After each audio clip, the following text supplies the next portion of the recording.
Hey, thanks for checking out my video. Welcome.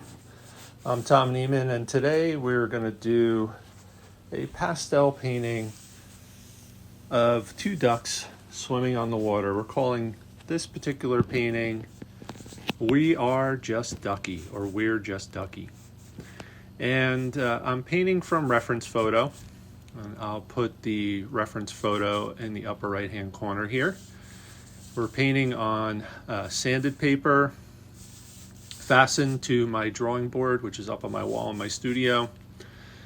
And we're using soft pastel, various brands, some craft store brands and also some higher end brands, Unison, Sennelier, and in addition to that, Jack Richardson's hand rolled soft pastels, amongst others. And we're going to go ahead and just sketch this out. We kind of broke into video partway through the initial sketch, mainly because the footage was extremely poor quality early on. And we're just putting in some of the basic lines at this point. We have the very abbreviated outline drawings of the ducks in and some of the basic patterns within and amongst the reflections in the water.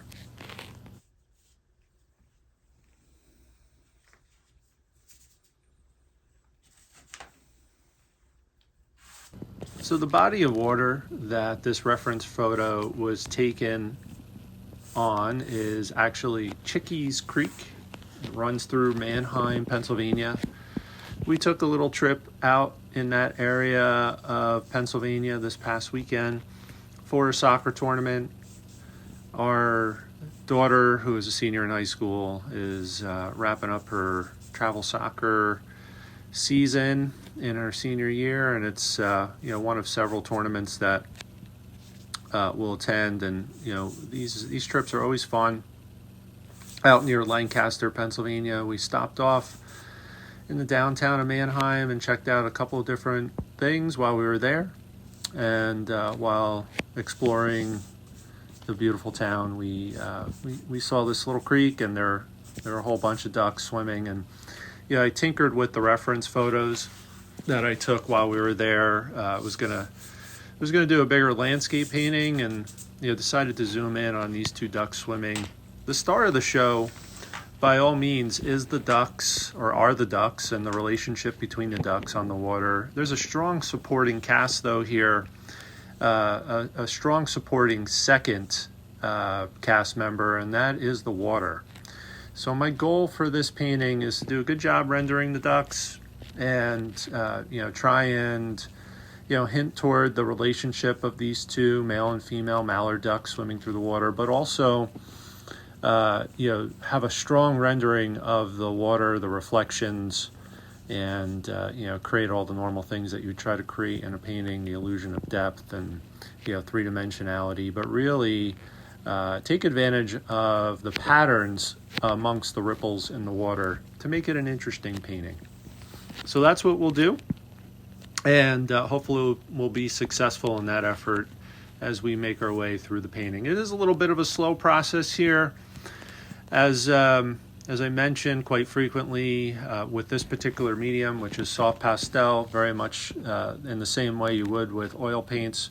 For the most part, this is not an absolute rule, but for the most part, we will start focusing in on the dark shadow patterns, and I'll use some mixture of black charcoal, dark grays, and in addition to that, very, very often colors similar to dioxazine purple and ultramarine blue.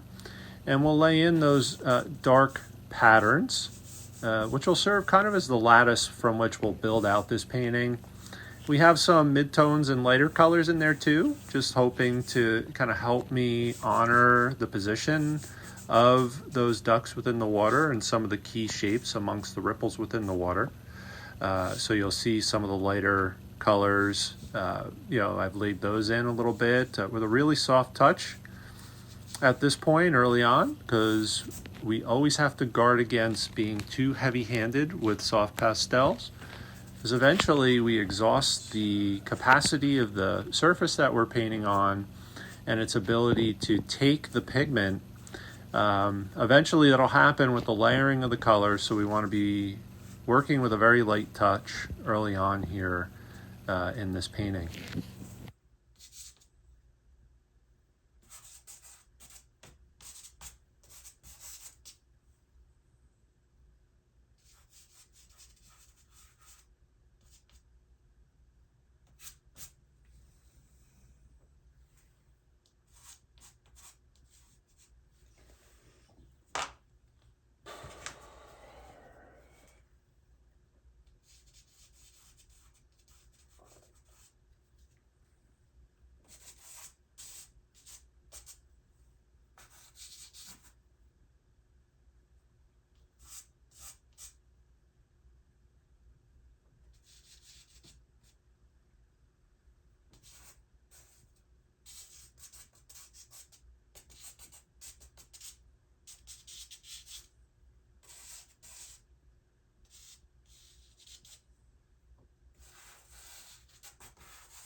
I'll mention that today I'm painting on sanded paper from Color Fix. I'll put a description of this in the show notes. It is a light gray color. It's a sanded paper. I would venture a guess it's about a 400 grit paper, and it is 11 by 15, which is a little bit of an odd shape. Now I'm noticing that the focus of my camera has kind of shifted a little bit, so it's real hard to see what's going on. I will go ahead and increase the speed of this segment of the video just so you can get a sense for the work that I'm doing, but at the same time maybe aren't frustrated by the inability to see some of the details. But for the most part, just know this portion of the painting process is a little bit of a grind. We're just looking to cover the surface and do so by focusing initially in the dark shadow pattern areas and gradually, ever so gradually, move into the midtones and light areas until we have the whole surface covered with pigment.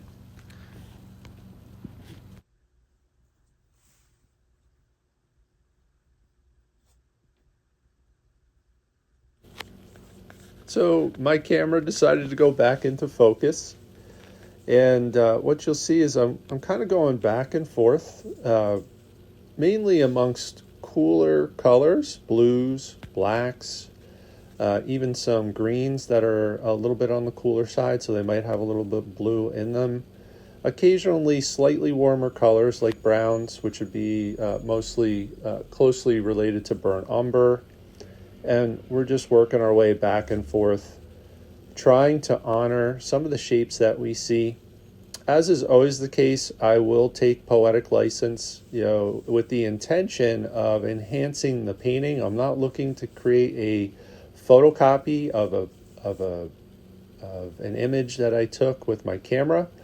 I'm looking to create as good a painting as I can. So there'll be things that I'll do that will alter the actual scene with that in mind. For example, I'll look to create a little bit of depth, a little bit more intensity amongst some of the light effects selectively, and also to maybe help ensure that there's some interesting shapes that lead the eye of the viewer through the painting, which maybe doesn't happen naturally as part of what we see in this natural scene that we've taken a photo of.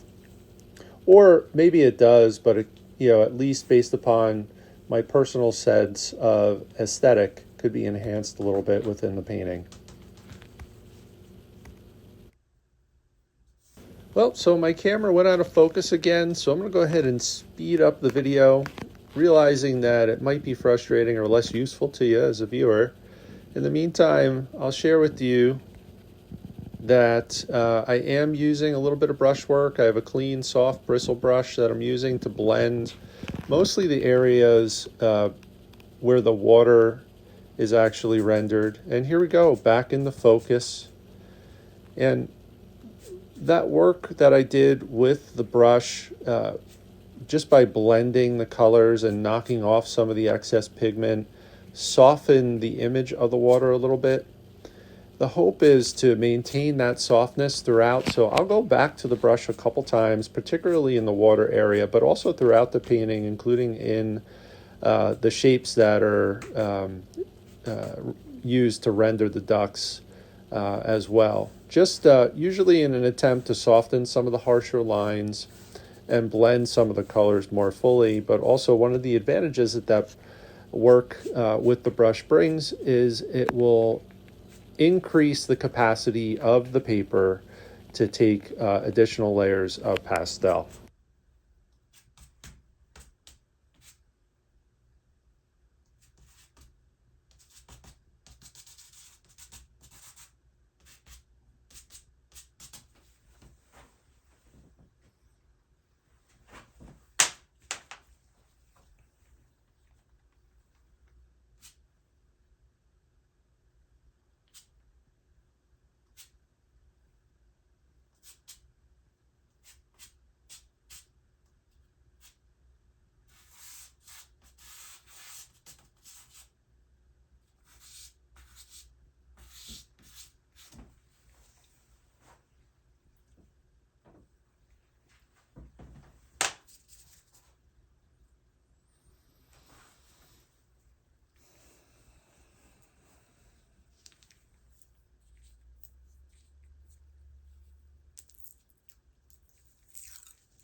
So I picked up blue, uh, almost a navy blue pastel stick that actually I believe is Jack Richardson soft hand-rolled soft pastel.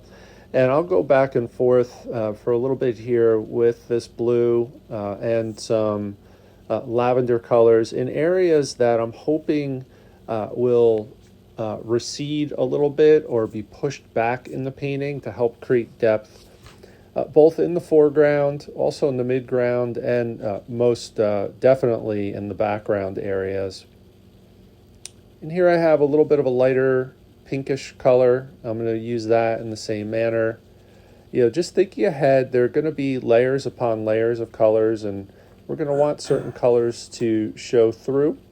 Even though we're using opaque pigment when we're working with soft pastel, when you layer opaque colors on top of opaque colors, because there are breaks within the strokes that are laid down, you do see the underlying color shown through, and that creates interesting effects and vibrations, which are helpful to enhance the painting and make sure that it's interesting to the viewer. And as is the case always, is going back and forth, darker values to lighter values, back to darker values to enhance those darker shadow patterns. Right now I have a darker brown, which is a darker version of burnt umber. And I'm laying those colors in on the female duck. That will be the dominant pigment within that particular duck. That's within our birds that we see in nature. Typically, the female is going to be the less colorful, and that is the case with these particular ducks. So the male will have some pretty bright greens and blues and purples and a brighter yellow orangey bill, and the female will be mostly brown with a little bit of yellow, light brown, and orange, and quite a bit of gray. So we will, try and honor that as best we can, those patterns that we see in nature, in a painterly way as we make our way through.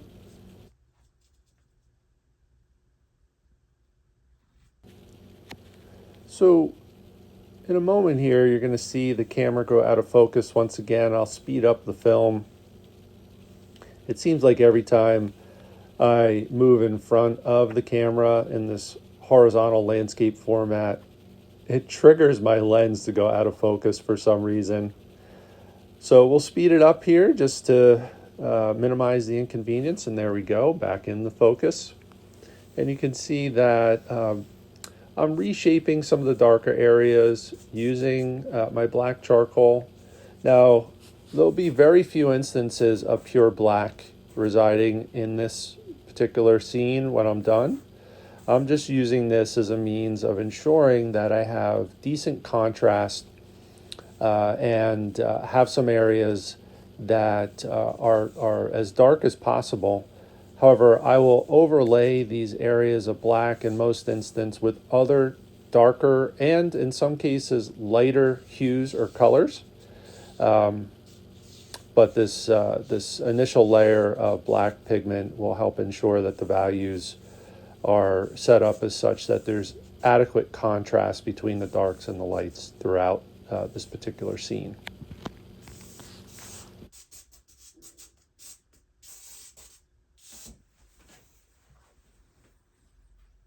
Now, I'll mention this because it may not be obvious based upon how this painting is shaping up so far, but at this point in the process, I've made the conscious decision that I'm going to try and create almost like a gradient effect across the plane that represents the surface of the water. You don't see this in the photo that I took, and you probably didn't see it in an obvious manner in real life observation either. But in an effort to take advantage of atmospheric perspective, I'm going to try and gradually cool the color temperature on the surface of the water. So it'll get cooler as you move from the foreground to the background very gradually. And it won't be obvious, but what it'll do is hopefully trick the viewer and create that illusion of depth beyond even which was captured within the reference photo that was taken and is being used to render this painting from.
quite often folks will ask me the question, how long did it take you to paint that picture? How long did it take you to paint that scene? In this case, the direct answer to that, assuming the person that asks the question is asking about the total elapsed time it took to actually put down the paints and come to the conclusion that the painting is finished, probably about 2.5 hours for this particular painting. But in reality, if we account for all the work that goes into this, creating a scene like this, well, first of all, let's start with the road trip upon which we were able to get to this scene. There was about 2 hours of driving in each direction. There was probably about a half an hour of walking around in this area and at this location and identifying the scene and taking the photos. In addition to that, there's maybe another hour to 2 hours of thinking, wondering how the scene would be arranged, how to crop the scene, where the focus of the scene should be, whether or not to kind of render painting from this scene and this group of reference photos or another set that were taken on this particular trip. And then there's the 25 years of painting in pastels in this medium and other mediums as well, that give you the insight and the stored memory to help get through the process more efficiently and effectively. So it's a tough answer or tough question to address accurately. And I guess it depends upon, what you're interested in really knowing about. But the total elapsed time, in front of this surface, rendering this particular image is about 2.5 hours, plus or minus 25 years. So in any event, I went off course there a little bit on a tangent, but I thought it might be interesting to hear my perspective on that. And now you see me putting in some lighter colors, and you can see I'm warming up the surface area, the surface plane that represents the top of the water, or the surface area of the water. And I'm consciously making the effort to put some underpainting tones and hues in that are lighter and brighter and warmer. There's quite a bit of yellow. This is kind of a creamy yellowish white that I'm putting in, and I'm hoping that'll show through.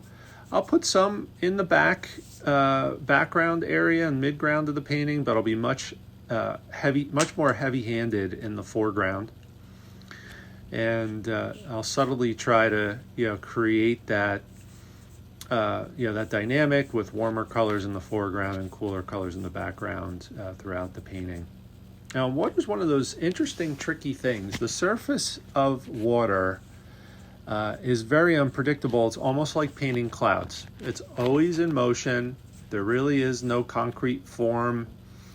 There's some predictable patterns, and that becomes really important to understand and observe. When you're painting things that are formless and shapeless, like water and clouds, it becomes really important to be an observer of broader patterns. And that's actually what we're doing here. And you also have to relax, take a lot of deep breaths, and let your intuition guide you.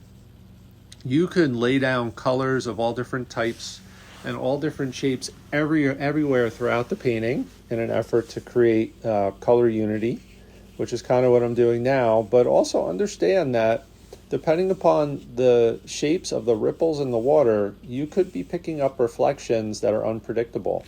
You could be picking up reflections in the water of objects that are outside of the format that you're painting within. So it may or may not make sense to the viewer. You could, for example, pick up the reflection of a random fire hydrant that is near the shoreline, but out of the scene. And that won't necessarily make sense to the viewer. But you may want to account for that particular color. It might add interest. So my point really is in mentioning all this is that you don't want to be too rigid in your thought process. You want to be flexible, and you want to free yourself of any constraints. You don't want to Unless it's your objective, you don't necessarily want to be focused on creating a tight rendering of the scene. You want to be as loose as possible to help breathe life into the scene that you're painting. That'll help create a more interesting scene. And it's also quite satisfying to kind of free yourself of some of the normal conscious mental constraints that we create for ourselves when we're trying to render a scene. Just let it fly. If you pick up an interesting color, sprinkle it throughout, use a light touch. You won't regret it. It'll actually help. And at the earlier stages of the painting like this, using pastel, you could always layer over it and cover up any mistakes or happy little accidents that might come about as a result of that.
Right now, I'm getting to the point in this painting where I'm feeling really good, satisfied about the layout and design of this painting, the relationship of the two ducks on the water.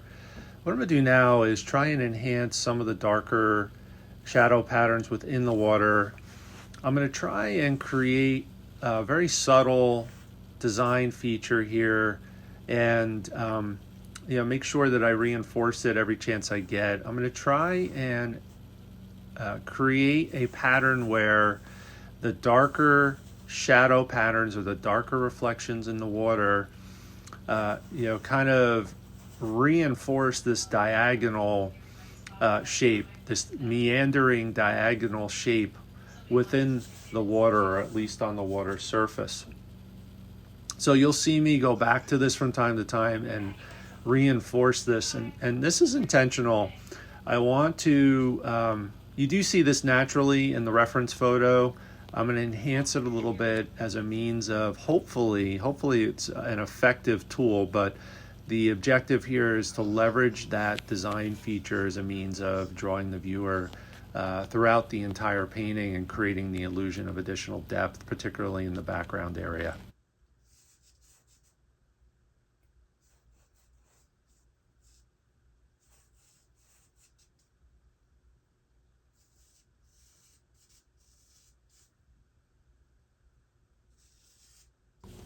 So I put the image of my reference photo up in the upper right hand corner, and in just a moment I'm going to put an image of the final painting just below it, just so you can see where I'm headed with my painting here. I'll note some observations of some of the differences, most of which are intentional. You may notice, seeing these side by side, that the contrast is a little bit different. The reflections in the reference photo are generally much brighter. The color differences within the light reflections in the water shown in the original photograph are less varied. There's less color. It's almost pure white. So that's probably the biggest difference here, aside from some of the differences in pattern and color temperature and some of the differences that you'll see within the rendering of the ducks themselves. The biggest difference in my mind is the handling of the contrast and the use of color within the reflected light. And I want to mention that that was intentional. I definitely could have brought the contrast up and made the darker areas in the water darker and the lighter areas reflecting the light in the sky, made those more intense and more uniform. But I felt personally that that would lead to a less interesting painting. I wanted the water to be a strong secondary character in the story here within this painting. And I thought it would make it much more interesting to have some color variants that exceeded what you'll see in the photo. And that's also one of the challenges associated with painting from reference photos. And we do see the camera will compress color variances. In addition to that, it'll alter the scene in a number of ways that simplify it. So that speaks to the importance of observation, taking notes. It speaks to the importance of painting from direct observation on plein air, because you get to experience the challenge of puzzling together a scene like this firsthand, and get a better understanding of the differences between what you actually observe within shadows and highlights on scene in real life, and understand the complexity that's typically going to be seen there and how the camera will simplify those elements of a scene.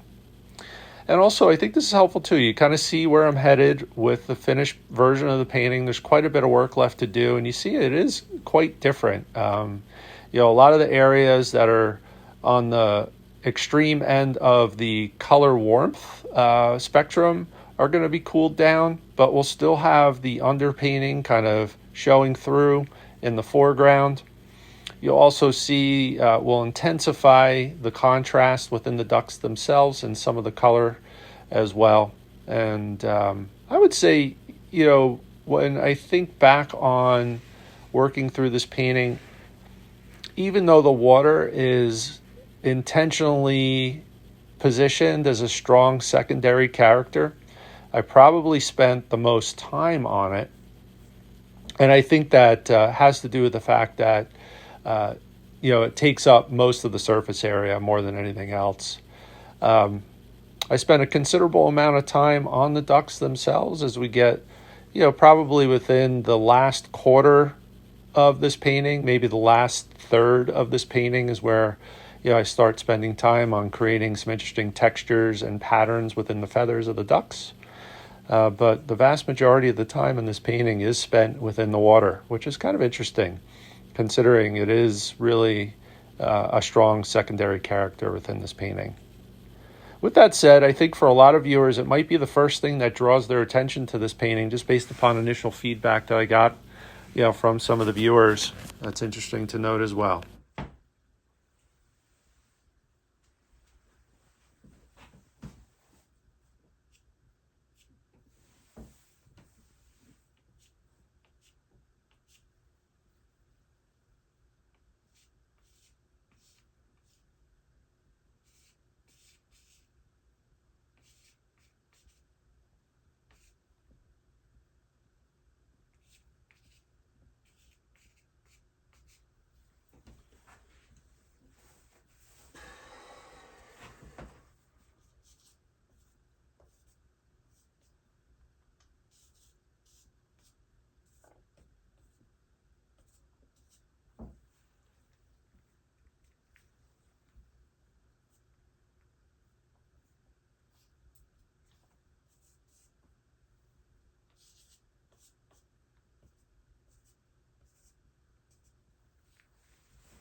So at this point, the water is really taking shape. We have all of the surface area covered, and things are looking pretty good. I'm satisfied with where we're at still.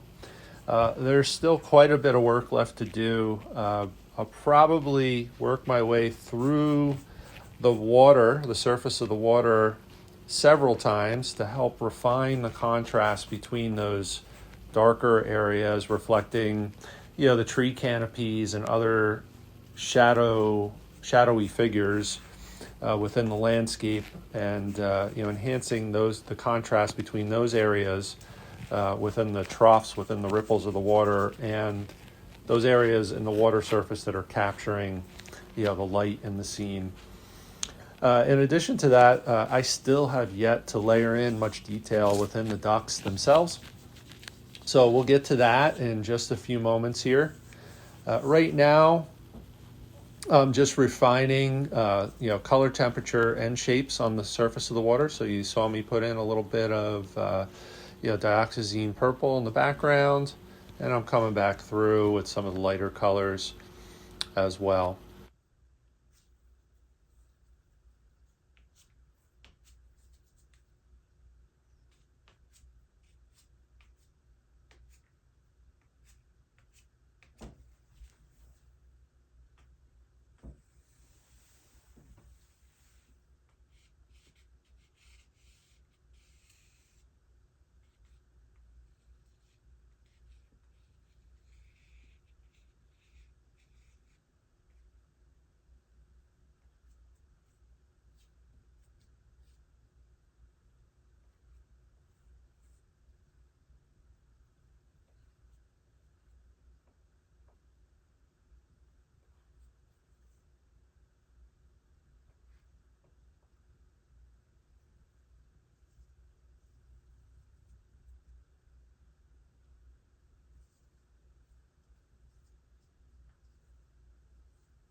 All right, spent quite a bit of time on that water. And I guess the surface of this water is kind of a needy diva of a second, uh, you know, uh, supporting cast member. And with that said, I'm going to go through and soften some of the lines and some of the areas and shapes using my brush. This will probably be one of the last times that I work my way through the surface area of the water with this brush. Just looking to, again, blend and soften the lines and the shapes within this painting. If you really take time to observe water, you're very rarely going to see sharp edges. And definitely as we work our way toward the background of this scene, we want to make sure that we take extra care to soften edges quite a bit, and that'll help enhance the feeling of depth, because as things recede off into the distance, we tend to see less and less detail. For example, we tend to see less and less sharp edges.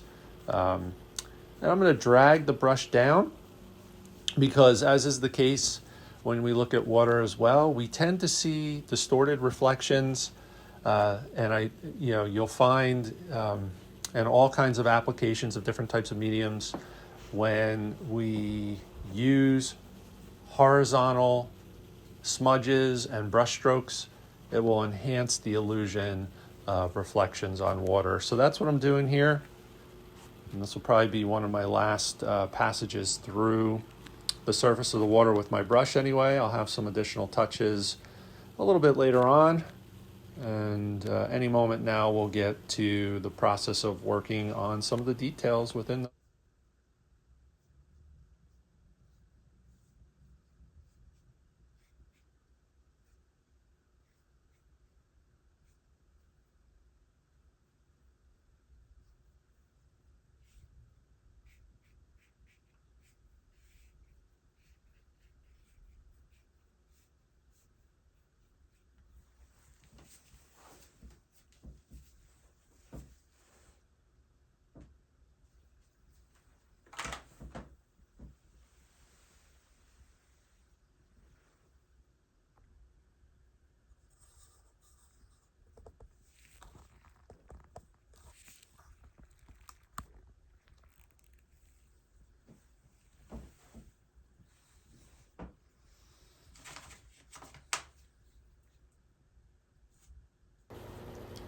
starting to lay in some of the detail within the ducks. And I just can't resist starting out with the male mallard duck here with a little bit of what's almost an equivalent to cadmium yellow and cadmium orange on that duck bill.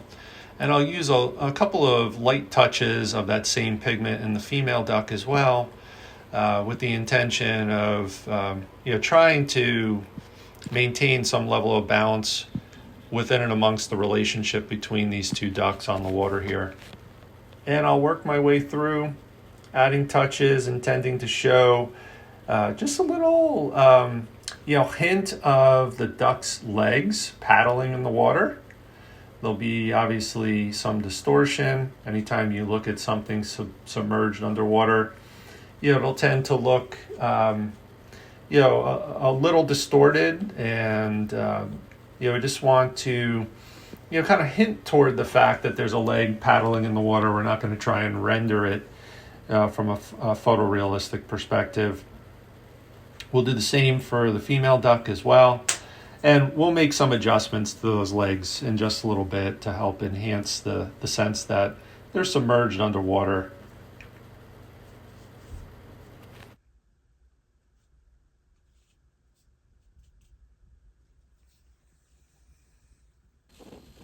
Now, I think it's worth mentioning that with my style of painting, whether I am working in pastel, oil, watercolor, casein, or some other medium, is generally to align with the Impressionist style of painting. My goal is to, create an impression of a scene at a glance that might make one think that it could be a photograph. But at closer inspection, I want the individual viewer to see the brushstrokes and evidence of, you know, the human hand being involved in the creation of the scene. So at this point in time with this particular painting, I'm really satisfied with how it's going. I think it's in line with that aim in particular, and I'm hoping that I can keep it online and aligned with that aim throughout the remainder of my time.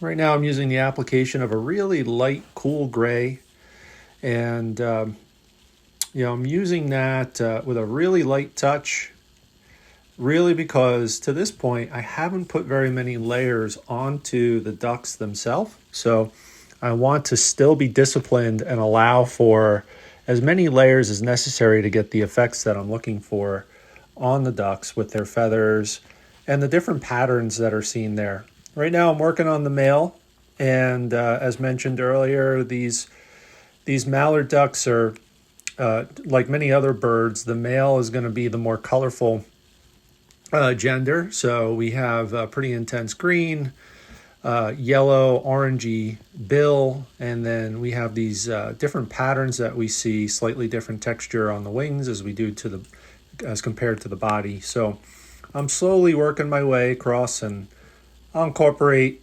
additional flecks of this color into the water. It's already there, but I'll selectively add. At this point, I'm working very intuitively. I'm looking back and forth at my reference photo, but at this point, I'm willing to depart completely from the reference photo if I feel like a particular mark will help enhance the painting.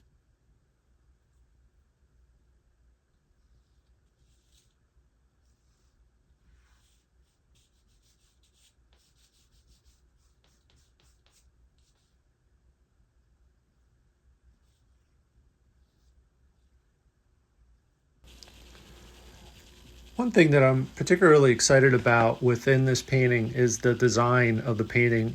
In every case, there's room for improvement, but what I'm excited about and happy about is the emergence of the compound S type design, composition design that you see. And it occurs by virtue of the way that the ripples in the water are laid out and the spacing between the ducks. If you squint your eyes, you might actually see evidence of that. An S, which is a useful device, very commonly practiced within the realm of landscape painting as a means of creating an interesting composition, one that will draw the viewer's eyes into the painting. And we've accomplished that. I might modulate the subtlety of that compound S. It jumps out maybe a little bit too much right now, but that's one element of this painting that I'm particularly happy with, and I just wanted to make mention of it. I had it in mind at the onset of the start of this painting. I wasn't really sure if I'd be able to execute well on it, and so far so good. Now, I'll keep going back and forth between the ducks in the water. The male mallard duck in the foreground is pretty close to done. There are some highlights I need to put in, and I'll try to enrich and enhance the colorization of his head, that green head, and increase the contrast. The female duck in the mid-ground area has quite a bit of work left to do. There are a lot of lighter midtones and highlights that need to be added. But as I kind of gather the energy and my thoughts around how I'm going to approach all that, I'll continue to work back and forth between the ducks.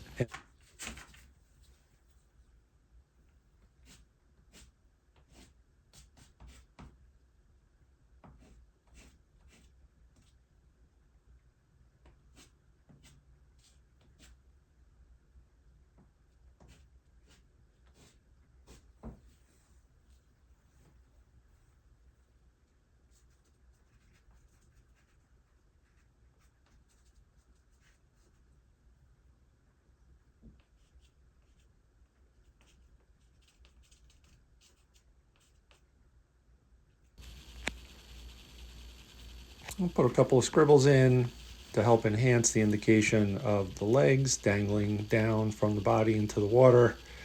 And I'll use the same color, which is a lighter gray, to help enhance some of the highlights found throughout the body, neck, and head of this mallard duck, the male mallard duck in the foreground. And I'm nowhere near the lightest color that I'll use at this point. This is kind of like a grayish, light gray with a little bit of a green hue or green tint to it. And we'll use that to, enhance the highlights, the cooler, brighter highlights that might be part of the duck that I'll add in just a little bit. And I'll sprinkle a few notes within the female duck in the midground as well. A couple little touch here to enhance the bill and also create the illusion of a little bit of a bulbousness or roundness in the cheek. And I'll come back with a really light, cool, pale green, almost a mint green color to enhance it even further. And I'll probably end up coming back through with some darker valued colors, probably blues and blacks and a little bit here to enhance the contrast within that head. Here I come back with my black charcoal. What I'm finding is, particularly in this kind of a setting, which happened to be a little bit of an overcast day, there was pretty constant and pretty strong contrast between the lights and the darks within this scene, both on the bodies and the heads of the ducks, also within the water. So I'm realizing now I still have more work to do to enhance that contrast. So I'll come through with pure black, some navy, and probably some lavender or purple mixed in with the black to help build those and enhance those existing contrasts to ensure that the painting has the initial appeal, the ability to catch someone's eye, stop them in their tracks, and also enhance the three-dimensional qualities of the scene as well. So I'll work through that, focusing in on those areas that are much darker value in the photo, but I'll also take great care to try to ensure that I don't go overboard. What you will find in photographs is that they compress so much of the information that darker values tend to be pretty one-dimensional. They look black when they may very well contain other colors, both warm and cold, that fill those shadow areas. And I'll try to account for that as best I can, based upon my experiences painting on plein air, and also based upon my stored memory of this scene and other similar scenes that I've experienced throughout life while hiking and experiencing.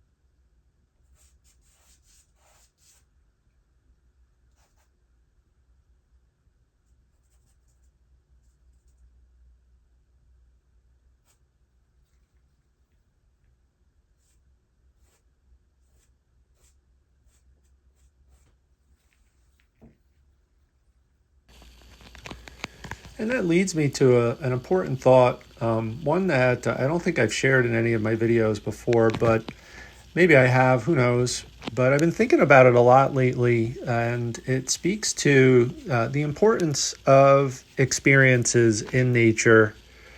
It takes both studio work like this from reference photo, plein air painting together, working together, the relationship of those experiences together, but also experiences just spending time in nature, making observations in a relaxed setting without thinking about painting and just observing how things work in the world. I think all those types of experiences are important components to the experience of developing as a painter and as an artist.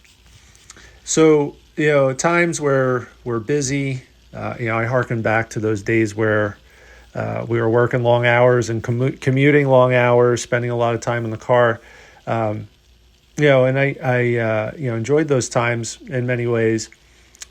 Sometimes would be frustrated by the fact I wasn't able to do things that I enjoy as often as I'd like to, like painting and other artwork. But those experiences driving oftentimes provided opportunities where I could see beautiful sunset or a setting along a river, or ice formations on a cliff or a waterfall or what have you. And especially if I was stuck in traffic at that location or stopped off at lunch or what have you, those were opportunities for me to take in that information and make those observations, which I'm sure, because there were so many of them, especially when I was working in a field sales capacity, to build my stored memory, subconscious, and just overall appreciation for nature. So my what I'm trying to convey is, even if we have missed opportunities, we're not able to be as productive as artists as we'd like to be. Lots of times life will present opportunities for us to still progress, and our ability to observe and appreciate nature, observe and appreciate fellow human beings and animals and plant life. So, those are things to be grateful for indeed. Now, if you've been following along, you see I'm going back to the water, that strong supporting cast member here, which is oh so important, I think, to this painting. I think this is one of those paintings where either cast member probably couldn't carry this painting alone. So if I were to just put the ducks here and poorly execute on the water, or vice versa, the painting probably will be one that I'll quickly forget. So I'm hoping that I can finish strong and accomplish a relatively high level of impressionist painting on the water, which is attractive to the viewer, and also do the same with these ducks. And I feel like I'm getting close. Here we go. I'm going to put some of the highlights in on the female mallard duck. And there are some highlights. I have this beautiful tan color. It's very, very light in value. And we see this similar shade throughout the female duck within the reference photo. And it's generally going to be found on the tips of the individual feathers, throughout the plume of feathers that are located all over its body, forming these little triangular and angular formations. We'll also see it on the tips and the edges of its wings, and occasionally indications of it in the highlights on its head and neck. So we're just gently going to work our way through. Once again, remember, we have not spent a lot of time on these ducks yet, so I'm still using a very light touch in order to ensure that I could add layers, all the layers necessary to build the effects that I'm hoping to build in the end with this painting of these ducks.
So we're getting pretty close here to the finished version of the painting that I have envisioned in my mind. I have some things I want to correct within the formatting of these ripples within the water. I want to do a better job of refining the edges of these ripples and the color variance and texture variance. So we'll do some things here.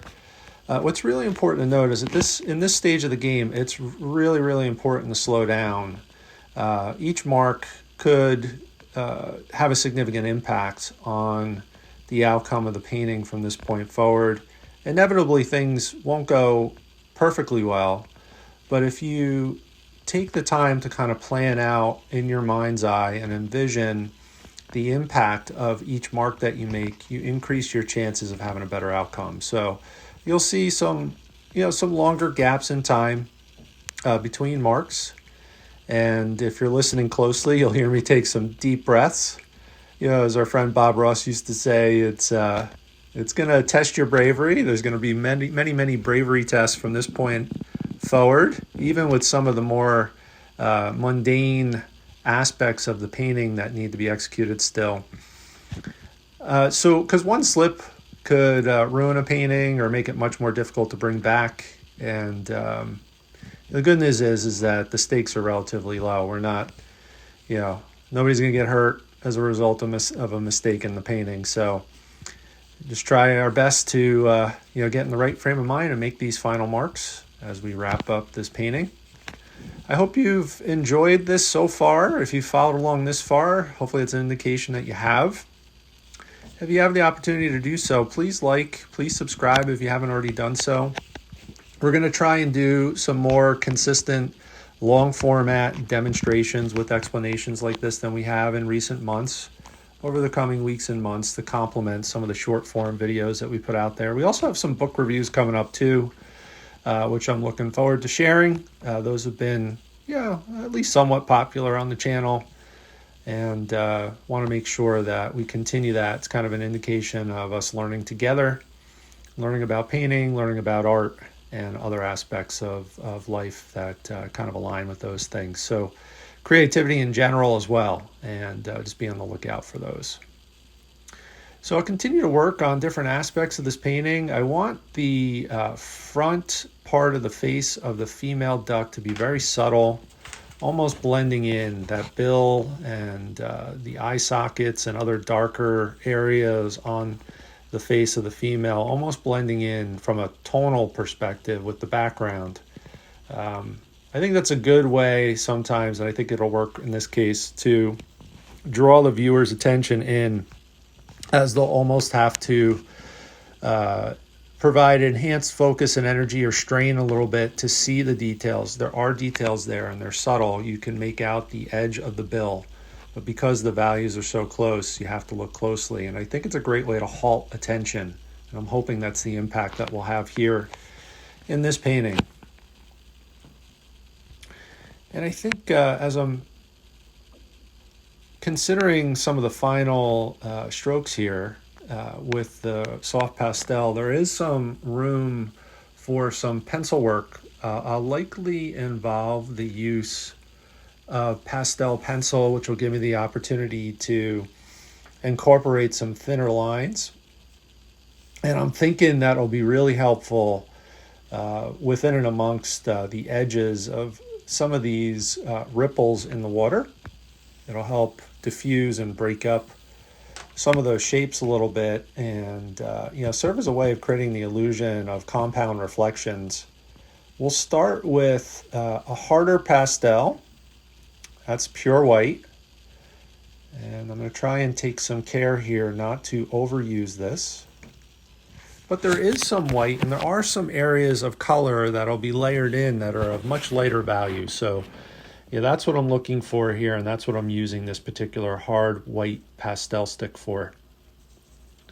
It'll help create some variance in the areas of the bodies and the feathers of the ducks. It'll also help create some texture, and also it'll help create some variance within the tonal qualities and the color temperature within the water as well.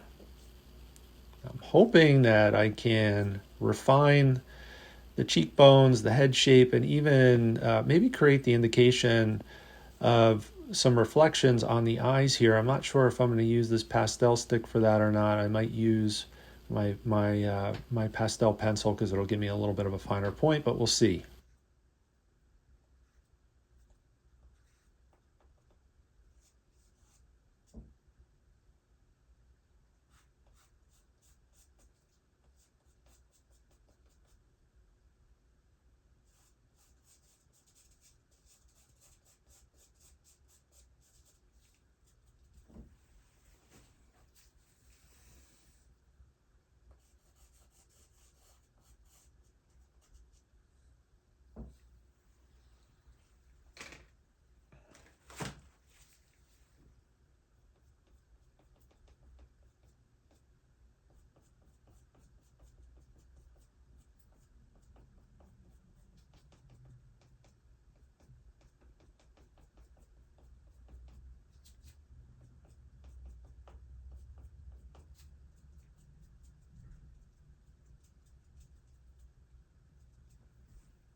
Well, we're coming close to the end here, and I'm putting in some of the final highlights, some of the brightest brights, little sparklies that hopefully will help enhance the painting a little bit.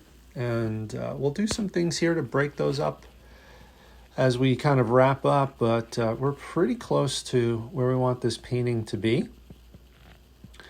Oftentimes when we shoot video footage like this, we'll work real hard to get these paintings as close as possible to the finished stage, and they'll sit around in my studio for a while, and I'll see things over time that will require my attention, and I'll improve upon what we already have. So the only way for you to see the finished version is to check out my website at thomasmichaelnieman.com. That's where you can see me post the finished paintings, both in my gallery and also in my shop. So I would encourage you to check that out if you're interested in seeing the finished painting. There are quite a few works available there. And, lots of animal paintings if this is your thing, but also portraits, pet portraits, landscape paintings, and also my blog as well, called Different Strokes for Different Folks. So I appreciate you taking the time. Once again, if you've made it this far, hopefully it's an indication that you've enjoyed watching this painting process unfold. Please give this video a like, maybe share with a friend that you think might like it, and definitely subscribe so you can see updates. More content like this is going to be coming your way as a subscriber to my channel. And here we're putting in a little bit of an indication of the reflection off the eyes within those eye sockets, and I am using that hard pastel stick, and occasionally I'll diffuse the marks that I make if they're a little too harsh with my finger to help soften it a little bit. That's definitely an example of a bravery test right there. And then here I have a little charcoal pencil with a finer point, which I'm going to use to shape the eyes up a little bit. And I'll also use that here within the waves and the ripples, just to create a little bit more complexity amongst the reflections, in hopes that it helps it look in an impressionist style, in an impressionist way, helps those ripples look a little bit more realistic, at least from a distance. If you look close, you'll see the markmanship, the painterly approach to using these pastels for sure.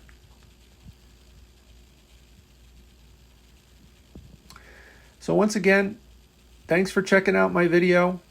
I hope you have a wonderful day and a wonderful week, month, and year. I appreciate you checking out my video. Stay well. Hopefully we'll see you again next time.